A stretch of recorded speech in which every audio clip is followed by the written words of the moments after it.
Parfois, on peut se dire, bon, rechercher les personnes, d'accord, mais dans quel but?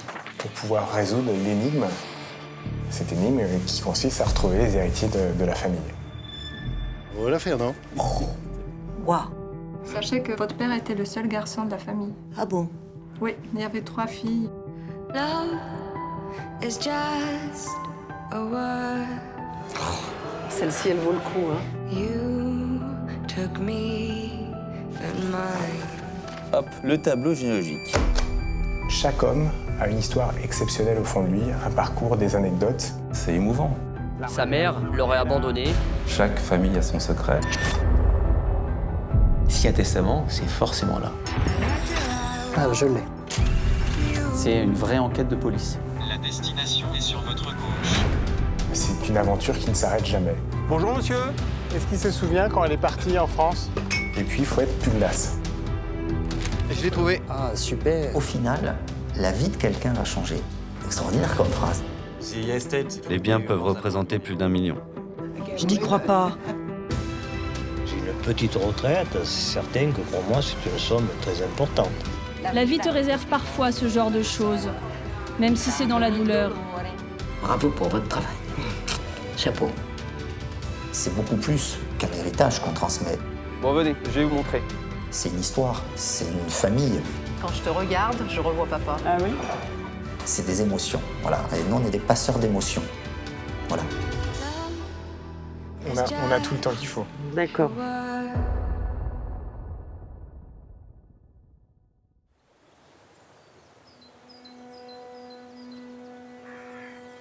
Besançon, dans le département du Doubs.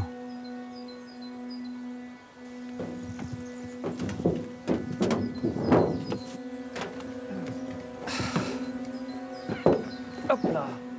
C'est curieux hein, comme rentrer sur une propriété. Oui. Hein, c'est pas fréquent. Hein. Non, c'est pas fréquent d'escalader des voitures pour rentrer dans une propriété comme ça. Attendez, c'est impressionnant, il y a camions, camionnettes. Ouais. Le ménage n'a pas été fait depuis un certain temps. Hein.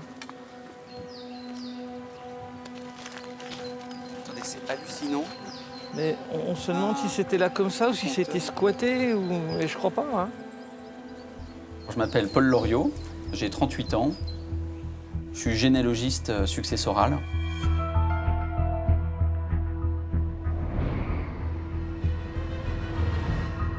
Mon métier, c'est de retrouver les héritiers dans les successions lorsque un notaire ne les connaît pas. Oh là là. Tout est rempli. Ce jour-là, Paul est accompagné d'un commissaire-priseur et d'un notaire. Je me rends dans la région de Besançon pour réaliser l'inventaire de la maison d'Isabelle.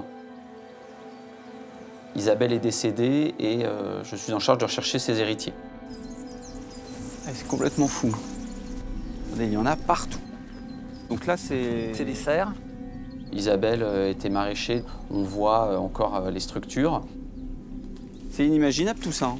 Vous avez des chaises, des poubelles. On me demanderait de décrire ça comme ça sans le voir. Ce serait quand même très difficile pour s'imaginer la réalité des choses. Maître Renou Grappin est commissaire-priseur. Aussi bien le commissaire-priseur que le notaire ou moi, on est tous les trois étonnés. C'est une déchetterie. Et là, vous avez une camionnette. Maître, vous m'aviez dit qu'elle était décédée dans sa camionnette. Oui, oui. Donc elle est décédée dans sa...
Rechercher un héritier peut coûter cher.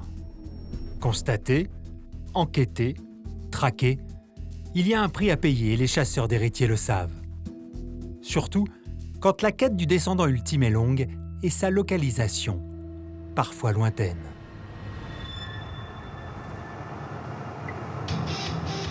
Cette recherche d'héritiers à l'étranger, certains en ont même fait leur spécialité. État de New York, aux États-Unis. Cet homme sillonne les routes américaines à longueur d'année. Je m'appelle Brice, j'ai 39 ans. Je suis généalogiste successoral. Je suis spécialisé dans les recherches sur les États-Unis et le Canada. Et je fais ça depuis 10 ans. Il faut avoir du nez en généalogie. Parfois, je sens que l'adresse elle est bonne, parfois, je la sens moyen. Le dernier choix qu'on a, c'est d'y aller. Ce matin, Brice rejoint des héritiers qu'il vient de retrouver. Ils ne savent rien de leur famille française et de cette cousine de qui ils vont hériter. Bonjour Shirley, c'est Brice. Oh, bonjour Brice. Comment allez-vous? Eh bien, j'ai 81 ans aujourd'hui et le monde aurait bien besoin d'un miracle pour tourner rond. Je suis sur la route, là. Je serai là vers 2h30 environ. Ok, je serai prête. Au revoir, merci. Que Dieu vous bénisse. Merci, à tout à l'heure. Parfois, j'apprends à des gens qu'ils étaient originaires de France ou qu'ils avaient de la famille en France. C'est comme si vous, Français, vous apprenez que vous avez un cousin aux États-Unis que vous ne saviez pas forcément. Ça vous intéresse. Shirley, je pense qu'elle est contente parce que les héritiers en général sont contents que je vienne de leur parler de leur famille, etc. Ça leur rappelle leurs origines. Donc oui, elle est contente.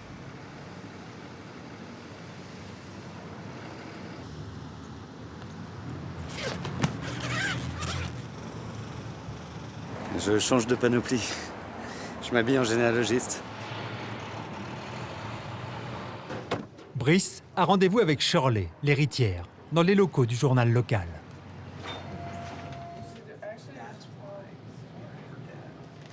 Bonjour Shirley. Bonjour. Comment allez-vous? Moi, je parle français. Enchanté de vous rencontrer. Vous parlez français aussi? Ah bah, ça parle bien français. Et vous ne parlez pas du tout français? Non. Rien? Mon grand-père parlait français. Oui, je sais. Vous êtes tout mignon.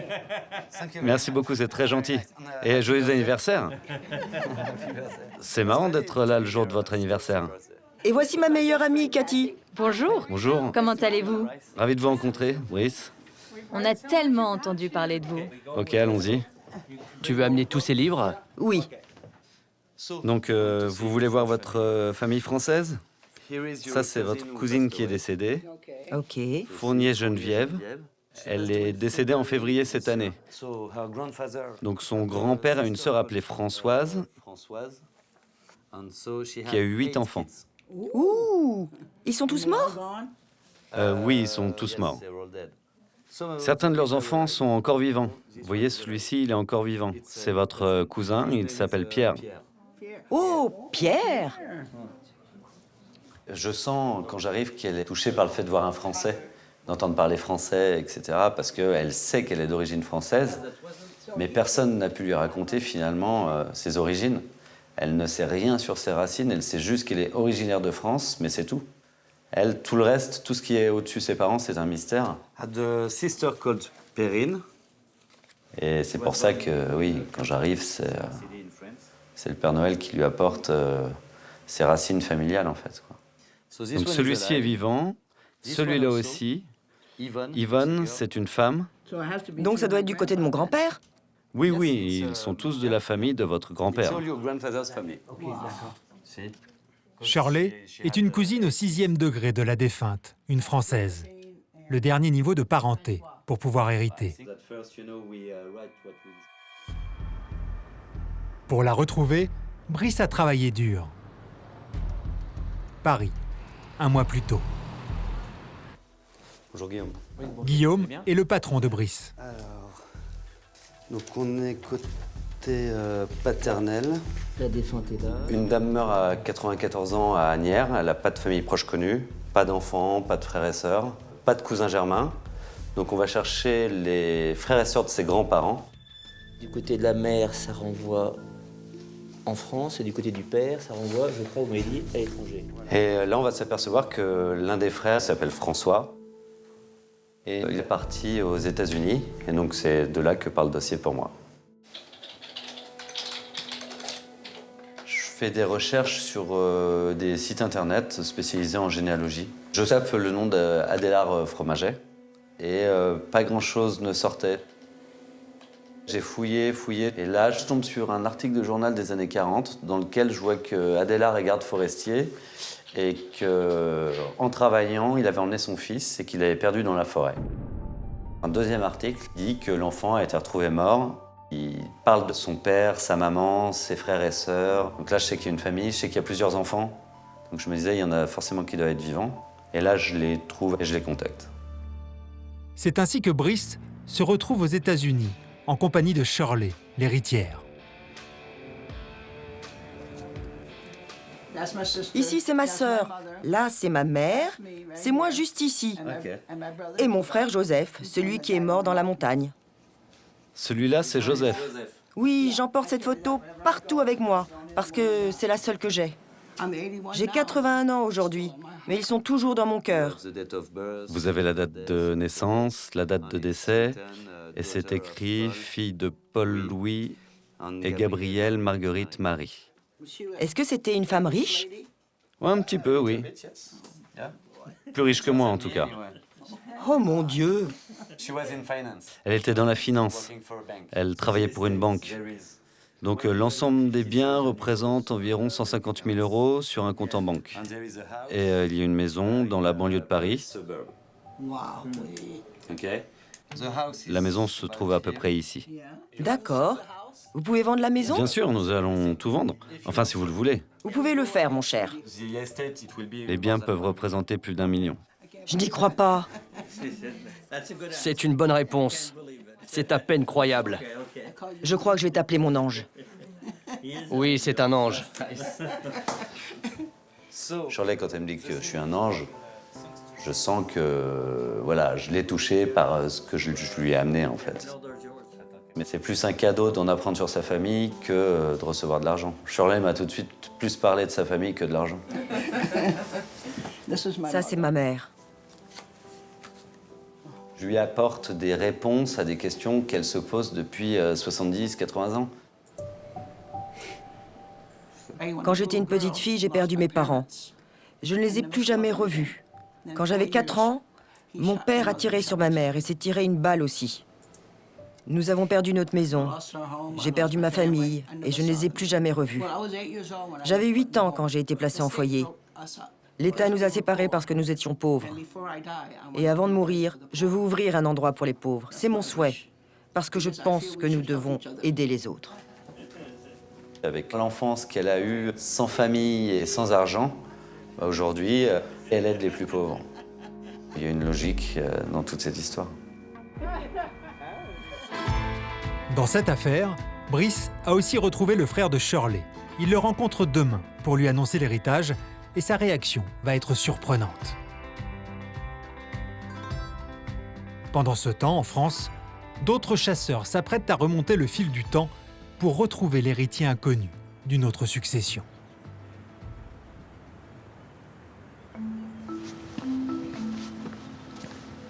Au Mans, Damien a rendez-vous chez un notaire. Bonjour Maître Ledru. Monsieur Gérard, bonjour. Vous allez bien? Oui, ça va. Merci, et vous? Je vous remercie. Donc j'ai un dossier à vous confier. La personne est décédée, j'ai pas d'héritier connu, donc j'ai recherché un petit peu avec les livrets de famille et autres, donc j'ai trouvé personne. Et pas de testament non plus. Ouais, donc, aucune personne... À ma connaissance, aucune personne. De la famille. Aucune personne de la famille. Je m'appelle Damien. Ça fait 17 ans que je fais le métier de généalogiste. Le métier que je voulais faire originellement, c'est pas très loin de généalogiste, moi je voulais être policier. Il faut comprendre qu'un généalogiste, c'est aussi un fin limier. Il y a une véritable enquête. On se doit d'endosser l'étoffe de Sherlock Holmes et pouvoir résoudre l'énigme, cette énigme qui consiste à retrouver les héritiers de la famille. Ce matin, Damien part visiter le domicile de la défunte et une surprise l'attend. C'est une aventure qui ne s'arrête jamais. Moi, ce que j'aime, c'est que je ne sais pas dans quel univers je vais rentrer. Une jolie petite ferme, la soucherie. Le corps de ferme et les bâtiments.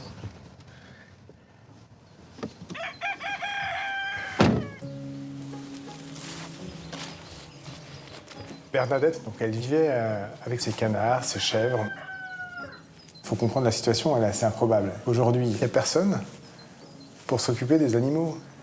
Donc il faut que très rapidement, on puisse trouver une solution. Bonjour madame. Bonjour. Jocelyne est la dame de compagnie de la défunte. Je suis le généalogiste, donc c'est vous, je crois, qui êtes l'auxiliaire de vie? Oui, j'étais l'auxiliaire de vie de madame. De Bernadette, en fait, on l'appelait Bernadette. Parce qu'elle n'aimait pas qu'on l'appelle madame. Ouais, voilà. Ça fait longtemps que vous vous occupez C'est d'elle? Bernadette, oui, depuis au moins 3-4 ans. C'est devenu presque une amie, moi, pour moi. C'était une petite grand-mère que j'aimais bien. Vous étiez sa confidente? Oui, voilà, tout à fait. D'accord. Vous avez tout raconté de sa vie? Tout. Beaucoup de choses? Je m'occupais de ses papiers. Elle avait confiance que dans moi, en fait. Et avant, elle vivait toute seule ici? Et avant, elle vivait... personne? Non, elle avait que son mari qui est décédé il y a 3-4 ans. 3-4 ans. Donc ouais. elle était plongée dans la solitude. Elle était toute seule, toujours toute seule, toute seule.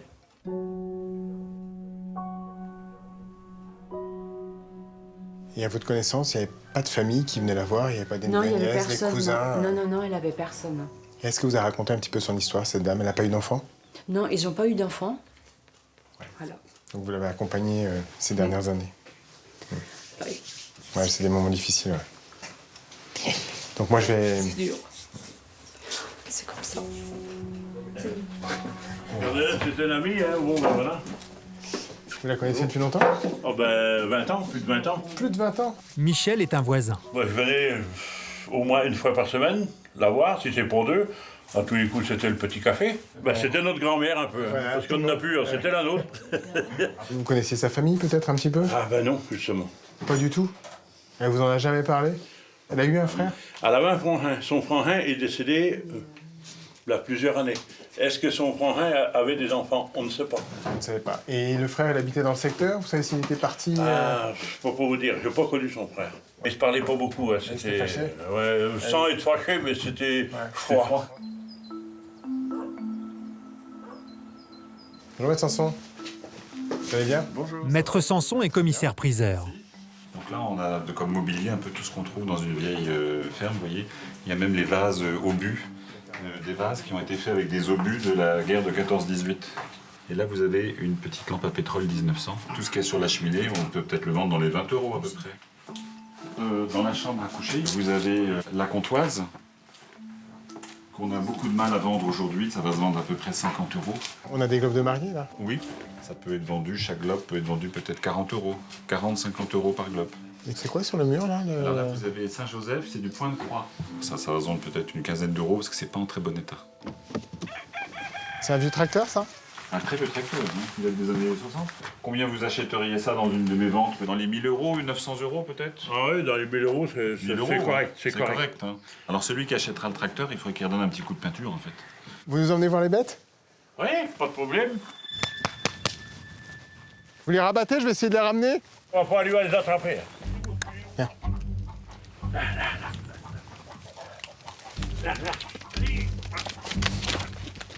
Attends, on l'a pris. Je vais les faire revenir. Allez, allez.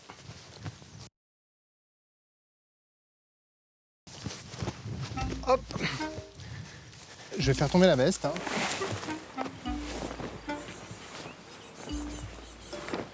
Allez, c'est parti.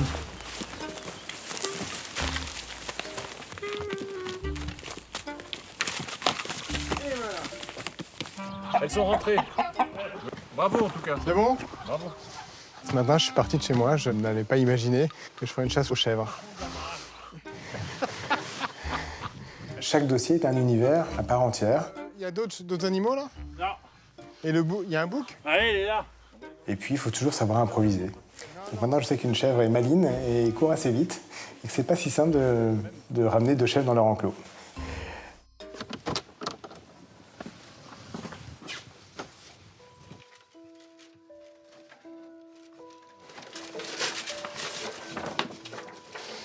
Ah ben là, oui, il y avait une histoire de famille. Hein. Le papa et la maman de notre défunte devaient être fâchés parce qu'il avait fait un testament où il mettait « Je déclare privé ma femme de tout droit dans ma succession, y compris l'usufruit légal ». Donc je pense que sur la fin de leur vie, il va y avoir un peu de tension dans le couple. Et on découvre aussi que le père était fâché et avec sa femme et avec sa fille, puisqu'il donnait le maximum qu'il pouvait à son fils. Moi, ça me permet de découvrir qu'elle a eu un frère, cette dame-là. Alors, est-ce qu'il est... Je pense que c'est probable qu'il soit décédé, puisque j'ai eu des témoignages en ce sens. On ne sait pas du tout si ce fils a eu des enfants. Donc, mon premier travail, moi, ça va être de vérifier si notre défunte a eu des neveux et nièces. Je découvre l'histoire de famille de Bernadette. Et là, je me rends compte qu'à un moment, la famille s'est éclatée. La maman est partie avec sa fille, le papa avec son fils. Peut-être que cette séparation a perduré et que Bernadette et son frère ne se sont jamais côtoyés. Cherchez l'indice qui les mettra sur une piste, la piste d'un héritier possible. C'est le lot de tous les généalogistes, dans une ferme avec Damien ou dans une serre avec Paul et son équipe. Et parfois, les enquêtes prennent des tournures imprévues.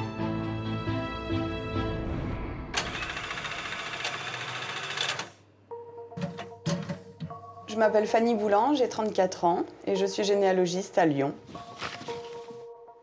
Paul me confie le dossier d'Isabelle. Il m'explique les circonstances un petit peu particulières. Elle était atteinte du syndrome de Diogène. Dans cet acte de décès, nous avons le père et la mère. Et là, on voit que sa maman est originaire du Jura. Donc, je me rends aux archives du Jura pour faire les recherches sur la ligne maternelle.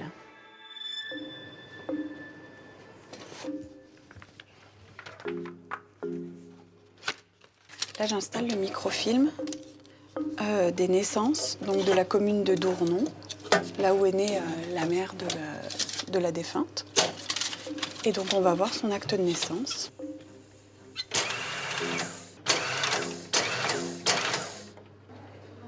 Voilà, c'est celui-ci.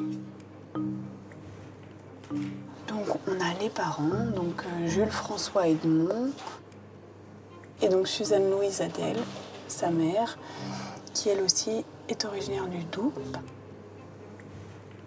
Ce qui fait que désormais, on va devoir regarder sur Dournon pour voir les autres naissances de ce couple-là qui ont pu avoir lieu.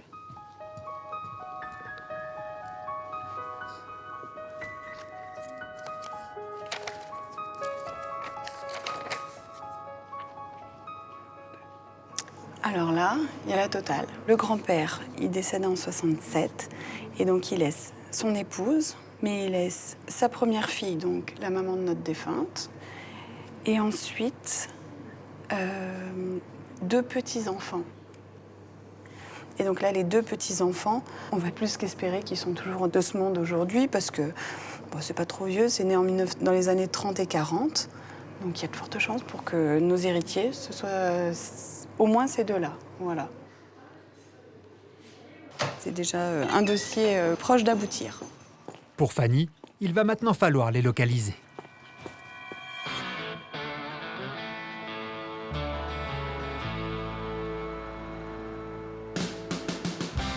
Aux États-Unis, Brice, lui, a retrouvé les héritiers américains de Geneviève, décédés en France.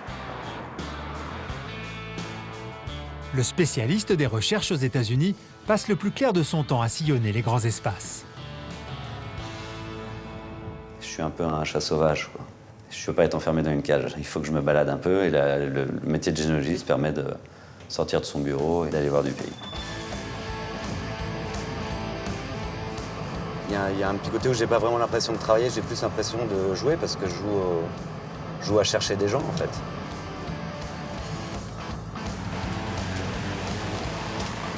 Ce matin, Brice a rendez-vous avec Robert, le petit frère de Shirley, pour lui annoncer qu'il hérite lui aussi d'une lointaine cousine française. Bonjour Brice. Bonjour Bob. Enchanté. Content de vous rencontrer. Ma femme. Bonjour. Enchanté. Content de vous rencontrer.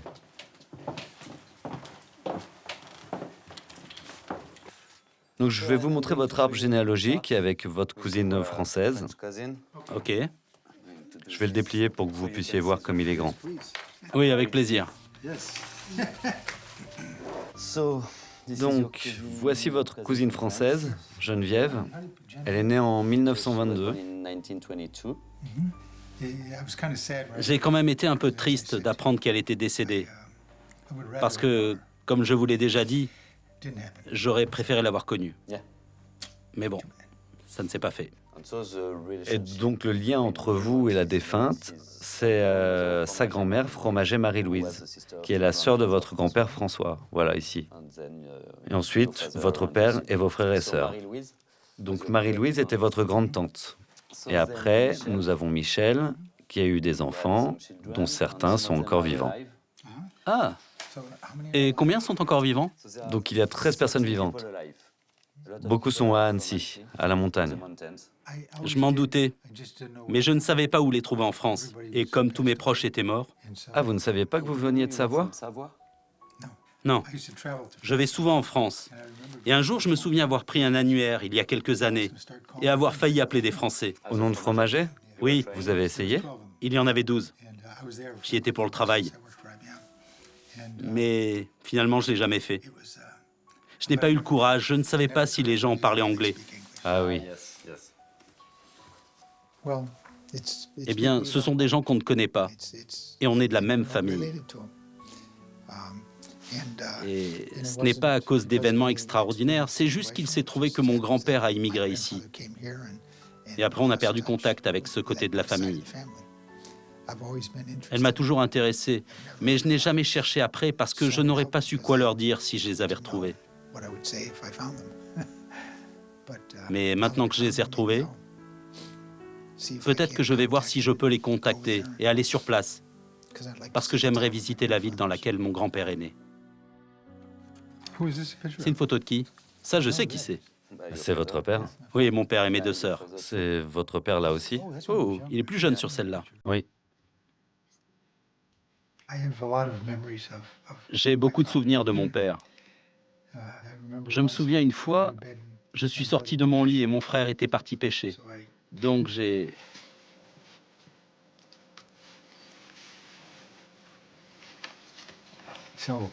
Donc ça m'a fait mal.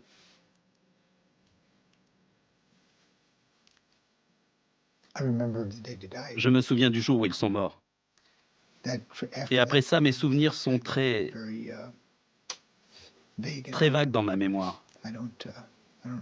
Je ne me souviens pas, je ne me rappelle pas grand-chose, jusqu'au moment où j'ai été placé.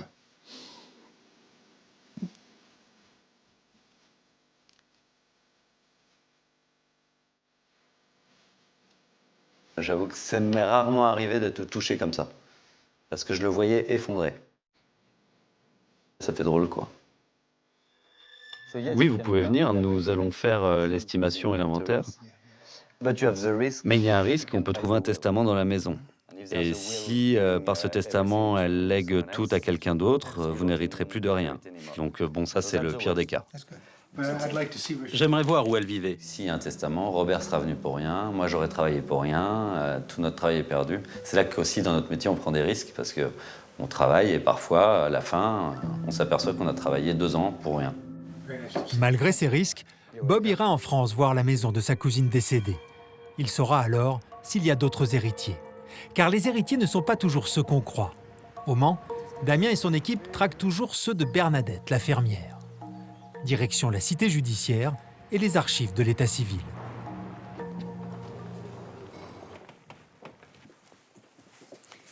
Je vais se prendre le tableau, Maxime. On va aller voir la naissance du là, Henri, pour voir. Ouais. Une personne, c'est son état civil. Aujourd'hui, on a un doute. On ne sait pas si le frère a laissé des enfants ou s'il est décédé sans postérité. Donc c'est la première question à laquelle on va essayer de répondre. Parce que s'il laisse des héritiers, ce seront les personnes qui viendront, s'ils sont encore vivants, récupérer le patrimoine de notre défunte.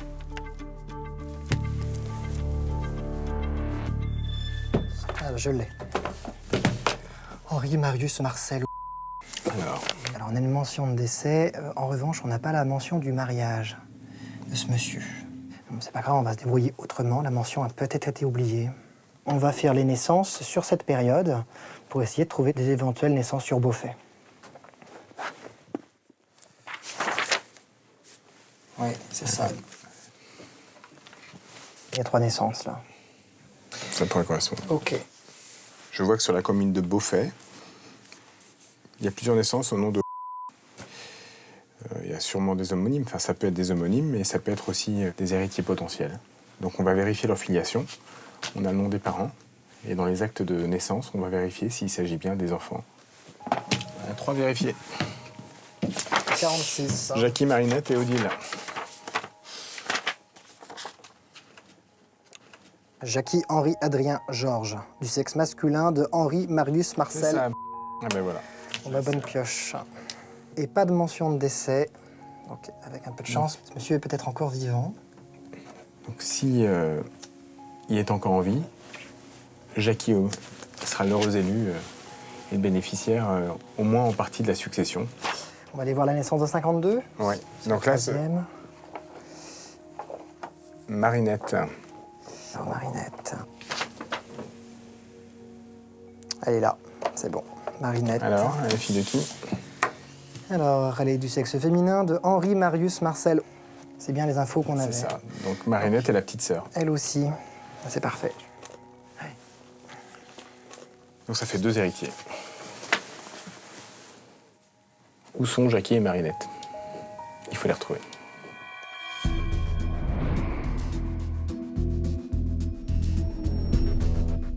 La traque est un sport de longue haleine. Et pendant que les uns poursuivent leurs recherches, les autres finissent par trouver. C'est le cas de Paul et de son équipe à Lyon. Le dossier Besançon est élucidé. Les héritiers d'Isabelle, atteintes du syndrome de Diogène, ont finalement été retrouvés. Ce sont des cousins germains. L'un d'entre eux veut voir dans quelles conditions vivait sa cousine. Paul a rendez-vous avec lui. Après quelques mois, on retrouve l'ensemble des héritiers. Et il y en a un qui est un peu plus curieux que les autres et qui me dit qu'il a envie de visiter la maison. Ça ne l'intéresse pas d'avoir juste un chèque. Il s'intéresse vraiment à la vie d'Isabelle. Donc moi, dans des moments comme ça, je suis assez touché. Et donc je prends le temps de retourner sur place avec lui. Je pense qu'ils vont d'abord avoir peur. C'est une maison où Isabelle avait le toc de Diogène, donc elle a amassé tellement de choses que la première réaction peut être une réaction très négative. Bonjour monsieur, Paul Loriot, enchanté. Bonjour madame, vous allez bien? Bonjour. Bon venez, je vais vous montrer. Alors attention parce que c'est assez dangereux là, je crois que ça va glisser. Attendez, je vais passer le premier.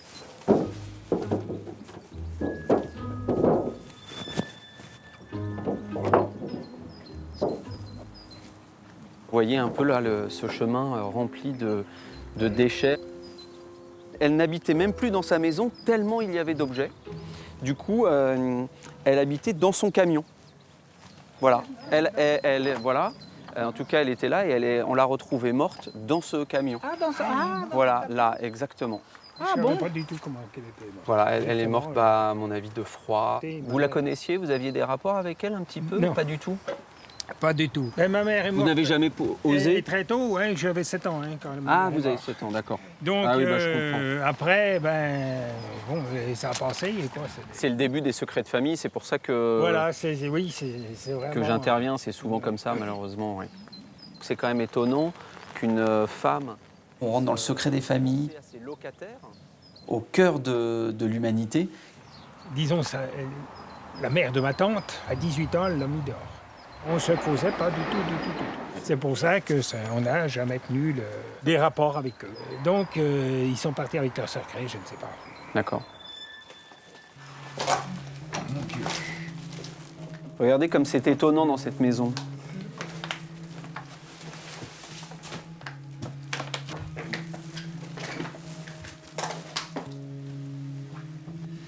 Il y en a des choses.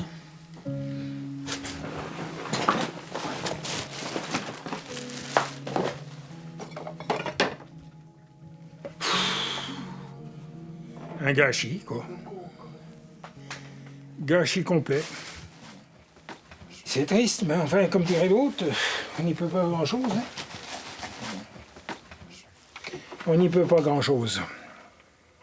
Si, vous avez des photos. En bon état. Vous voyez, entretenu avec... Regardez, on voit la maison en bon état en 84. Voici la maison sur plusieurs plans qui a été achetée en commun.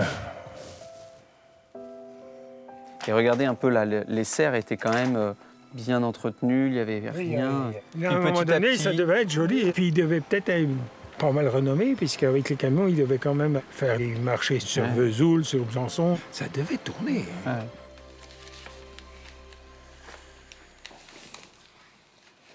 Et voilà les deux. Ouais, c'est loin, quoi. Il n'aurait peut-être pas fallu grand-chose, peut-être pour les buster un coup, quoi, pour les...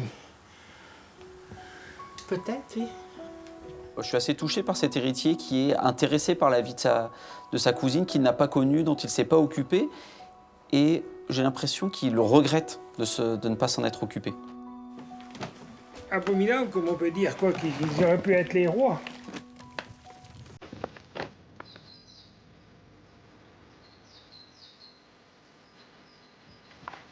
On a fait faire un devis pour savoir à peu près le temps et le prix pour débarrasser le tout. Ce serait 4 personnes pendant 2 mois pour tout débarrasser et une quarantaine de bennes. Et le prix est autour de 75 000 à 80 000 euros pour débarrasser le tout. Et après, on vendra la maison. Mais il n'y a que ça. Il n'y a pas d'autres champs de terrain. Ah si. Vous avez des terrains et surtout plusieurs maisons. Vous avez une maison en haut, plus 2 autres maisons avec plusieurs appartements à l'intérieur. Voilà. Donc le patrimoine est malgré... Moi, je pensais qu'il n'y avait que ça. Non, il y a plusieurs maisons, plusieurs biens immobiliers, ce qui permet à la succession d'être... Oui, ben non. Voilà, dans un actif positif. S'il y avait et non ça, pas le temps de débarrasser une machinée, ça ne vaut plus rien, quoi. Non, exactement. Alors heureusement, il n'y a pas que ce terrain. Malheureusement, le patrimoine immobilier d'Isabelle, évalué à 600 000 euros, couvrira tout juste les dettes accumulées durant des années.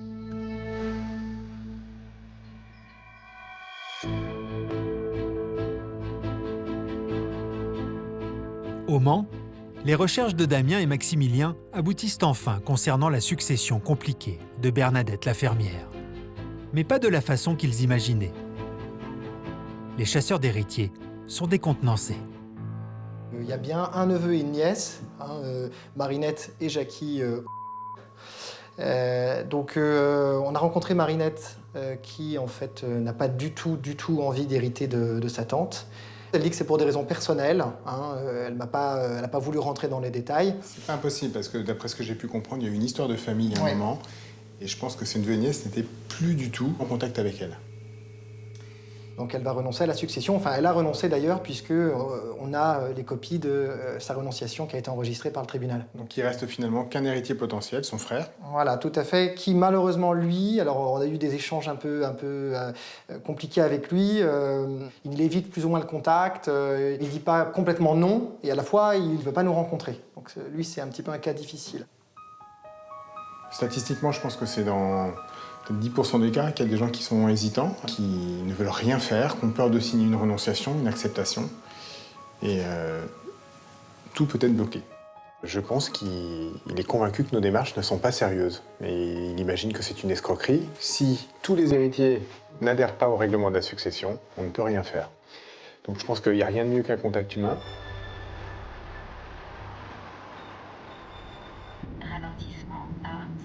Je me suis permis d'appeler Hervé parce que c'est un généalogiste confirmé et il est confronté habituellement à des situations délicates comme celle-ci et j'ai bon espoir qu'il réussisse à venir à bout des réticences de notre héritier.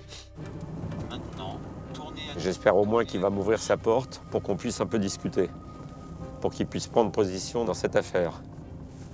On ne sait pas si on va vous attendre avec un fusil ou alors le courant passe et d'un seul coup la conversation peut enfin commencer et aboutir à la signature de notre contrat et débloquer enfin la succession.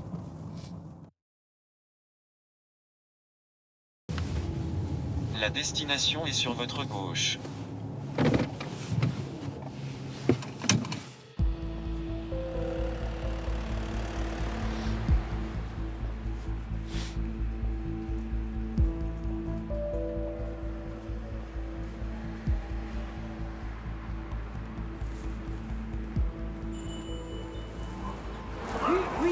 Bonjour monsieur. Monsieur. Bonjour. C'est pour l'affaire de succession. Mon collègue vous avait laissé un petit mot pour que vous nous rappeliez. Je sais pas, quelqu'un. Oui, parce que vous ne vouliez pas prendre position. Non. Et pourquoi? Attendez, vous me demandez de prendre position sur un sujet où je ne suis pas informé. Mais vous ne craignez rien. Si vous êtes représenté par un généalogiste successoral, vous ne craignez rien. Ça, c'est vous qui me le dites. Moi, je suis un peu perplexe. Oui, mais tout n'est pas Carnac. Là, vous vous trouvez héritier dans une affaire de succession. Mais j'en suis sûr, monsieur. J'imagine pas quelqu'un qui soit très loin, que je connaisse pas, que... Ne m'en veuillez pas, mais j'en suis là. Bon, je vous laisse appeler votre notaire. Vous allez voir ce qu'il va vous dire. Il va vous rassurer, de toute façon, j'en suis certain. Mais prenez position. Vous nous dites, je renonce à cette succession, je ne veux plus en entendre parler, et c'est terminé. Ou alors, je retourne les documents. Bon, d'accord, on va faire comme ça. Je compte sur vous. Ah oui, bien sûr. Ça va être fait dans la journée. Merci beaucoup. Merci. Bah, ça s'est pas trop mal passé, je m'attendais à pire. Il n'avait a priori aucune idée d'où la succession peut provenir, l'origine de la succession. C'est ce qui me surprend un peu. C'est sa tante, mais il ne l'a pas évoqué. En fait, il ne cherche pas, je pense qu'il est obsédé. Il est omnibulé par l'arnaque.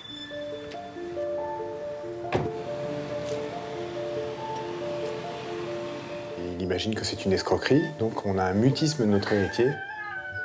J'espère qu'on pourra progresser dans le règlement de la succession.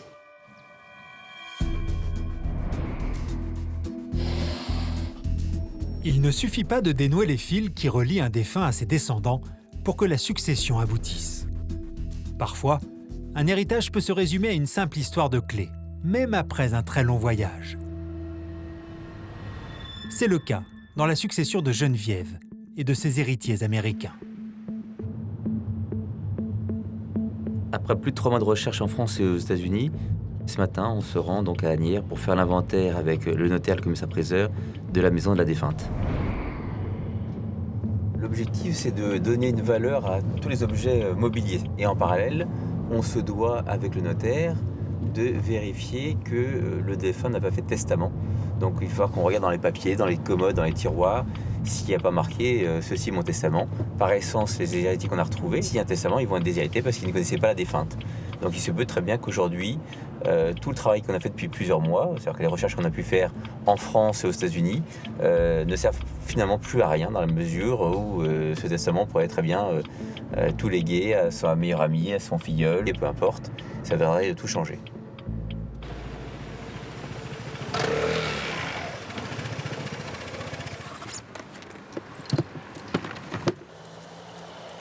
Bonjour, Brice Caudier, enchanté. Brice Caudier. Bonjour, enchanté de vous rencontrer. Bonjour Bob, comment allez-vous? Ravi de vous revoir. Bonjour, Brice Caudier. Bonjour, moi je suis une amie de Monsieur Fromager. D'accord. À Paris. Brice Caudier, en fait, j'ai recherché Bob aux États-Unis.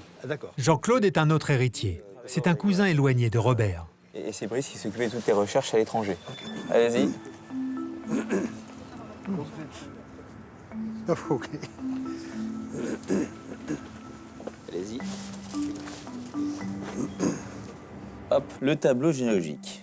Tac, tac, tac.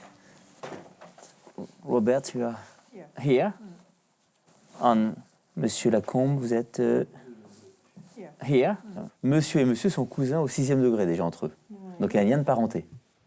Oui, vous êtes cousins parce que sa grand-mère et votre grand-père étaient frères et sœurs. Yes.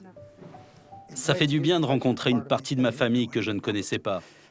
Voilà ce que je peux dire. Et de faire connaissance avec mon cousin. Jean-Claude.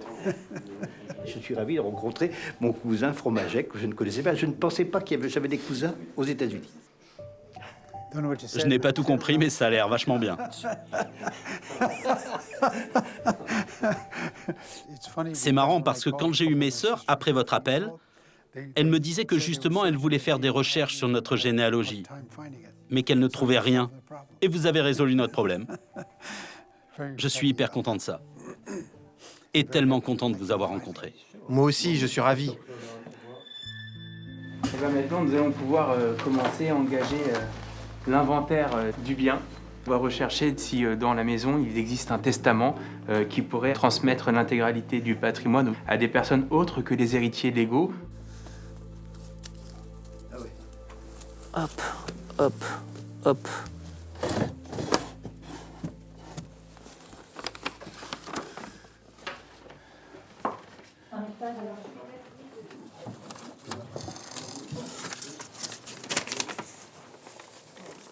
On peut trouver un testament sous le canapé, dans des chaussettes, n'importe où, donc on va essayer de faire notre possible.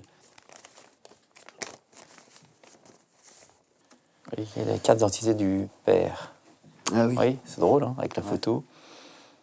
Elle gardait tout. Hein.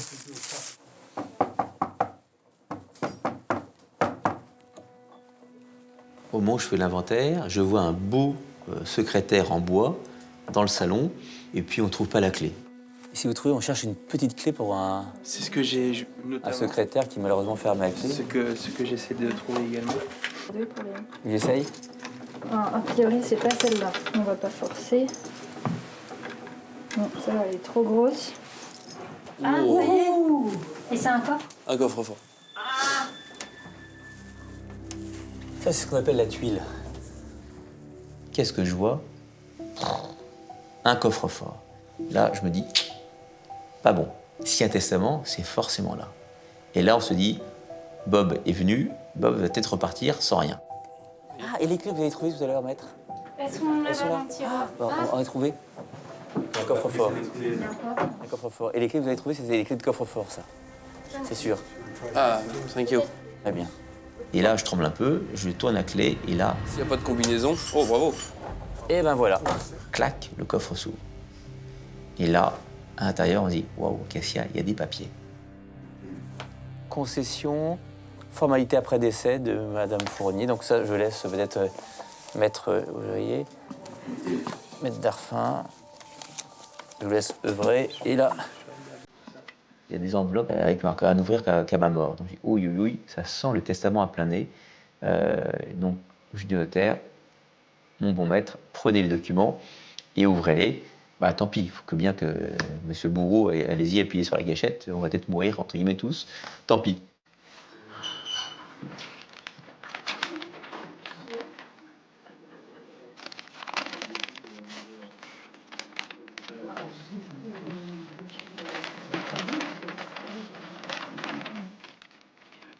C'est un peu frustrant de se dire que je suis allé aux États-Unis, que j'ai fait des recherches en amont pendant 2-3 semaines et que j'ai peut-être fait tout ça pour rien.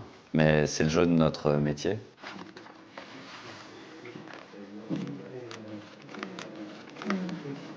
Papier de famille est conservé. Ça, c'est des concessions peut-être. Non, je préfère regarder. Non, regarde tout. Surtout que c'est à l'intérieur.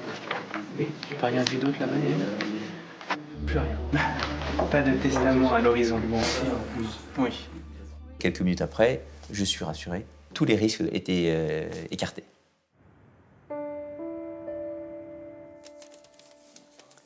Shirley va être contente. Ça, c'est sûr. Elle va être contente parce que nous avons trouvé des photos. Il y a des noms derrière ou pas? Non, mais il y a des cartes postales. Sur certaines, il y a des noms. Robert, sa priorité, c'est retrouver sa famille. Lui, il doit s'appeler Frank. Retrouver des souvenirs et pouvoir mettre des visages sur les noms dont je lui ai parlé aux États-Unis. Ça, ce sont des livrets de famille avec le nom de tous les membres de la famille. Ok. Mariage, première communion. Là, c'est la première communion. Robert, il a perdu un frère dans des conditions dramatiques. Ses parents se sont tous les deux suicidés. Donc tout ça fait que il était en manque. Il était une vraie quête identitaire. Donc par rapport à ça, il s'est dit, moi je veux revenir pour voir et connaître et tisser des liens avec cette famille que j'ai sans le savoir. Moi, je suis célibataire. Célibataire? La vie facile. La liberté. La liberté, oui. Il ne se quitte plus. On a l'impression que c'est deux frères ensemble qui ont été séparés pendant la guerre. Il y en a un qui parle un peu anglais, l'autre qui parle qu'anglais. C'est un métier fabuleux parce qu'on rapproche les gens. Et effectivement, au départ, il y a une personne isolée qui est morte seule, certes. Et grâce à son décès, il y a deux cousins qui se retrouvent. C'est vrai que c'est deux cousins qui se retrouvent à 75 ans, alors qu'ils n'ont pas entendu parler l'un de l'autre pendant toute leur vie. Ils apprennent leur existence. Il avait une attente particulière, c'était retrouver des gens de sa famille, se recréer une généalogie, se recréer une famille. Même là, chair de poule quand j'en parle. On va commencer par les héritiers. Paraphe, initial. Donc il faut que vous mettiez vos initiales en bas de la page, là, comme ça. Bob a finalement hérité d'une bonne partie de la maison de Geneviève. Et il a promis à son cousin de revenir en France pour rencontrer les autres membres de sa famille. En revanche, il a décidé avec les autres héritiers de mettre le bien en vente.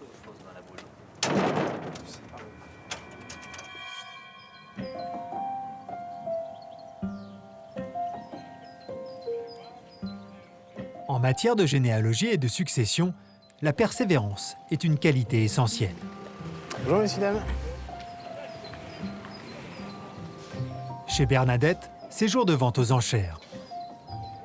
Le neveu de la fermière a finalement accepté d'hériter après les explications d'Hervé. Il a demandé à Damien de tout liquider. Les animaux, le tracteur, le mobilier, les objets, tout doit disparaître. Bonjour, monsieur. Ça va et vous? Très bien, et vous? Ça va? Bon, bah, c'est gentil d'être là. Hein. Ouais. Ben, je me suis mis là, je sais pas si j'ai bien fait, vous avez bien fait. Vous avez bien fait. Et il y a du monde, hein? Ah ben, puis c'est pas fini. C'est le tracteur qui attire tout le monde comme ça? Ou les chèvres? De tout, de tout. Bon, on va aller voir tout ça. Ouais. C'est parti? C'est parti.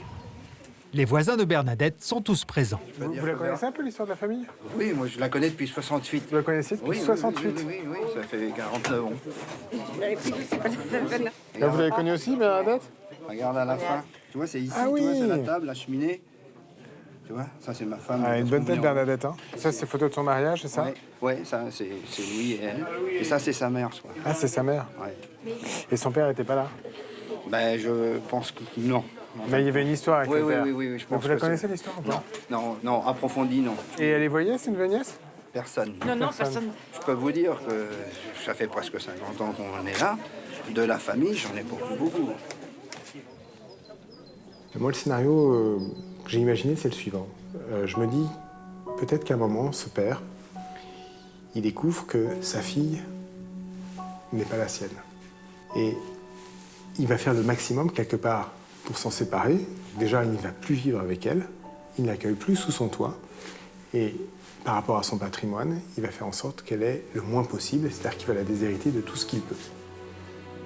C'est ma façon de voir les choses. Peut-être qu'il y a une autre raison, mais je ne le saurai jamais. C'est un secret de famille qui s'est évaporé avec la vie des uns et des autres. Donc on vend parce qu'en fait, Madame Bernadette est décédée, vous l'avez tous connue, et donc c'est une vente de succession, voilà. Donc mettez des sous pour les héritiers. Mais oui. Allez, tiens, on va commencer. On vous met la lampe tempête, la petite lampe de chevet, le transistor. 5 € le tout. Allez les gars, c'est le moment. Là, la miss, là. Bon bah 5 €. Et un petit coup de décapage, elle est comme neuve. Hein. Alors 7 €, et puis 10, et puis 12, 12 €. 12 €, je vous écoute tout-dessus madame. 12, et puis 15, 15 €. 1, 20 €, 22. On va vider une maison en l'espace de quelques heures. Des choses qui avaient été accumulées, qui correspondent à toute une vie. Des choses qui avaient été transmises, qui avaient une importance. Et là, tout va disparaître en quelques instants. Donc c'est une vie qui s'en va au travers d'une vente aux enchères.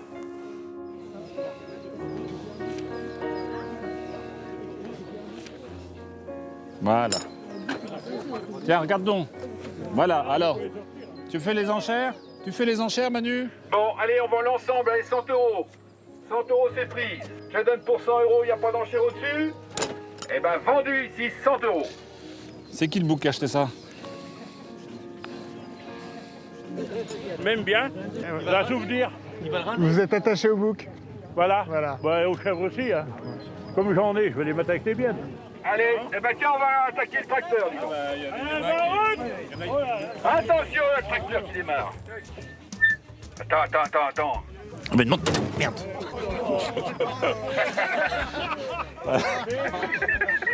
Oh, c'est extraordinaire. Allez, 10 €. 10 € le joli miroir. 10 € pour qui?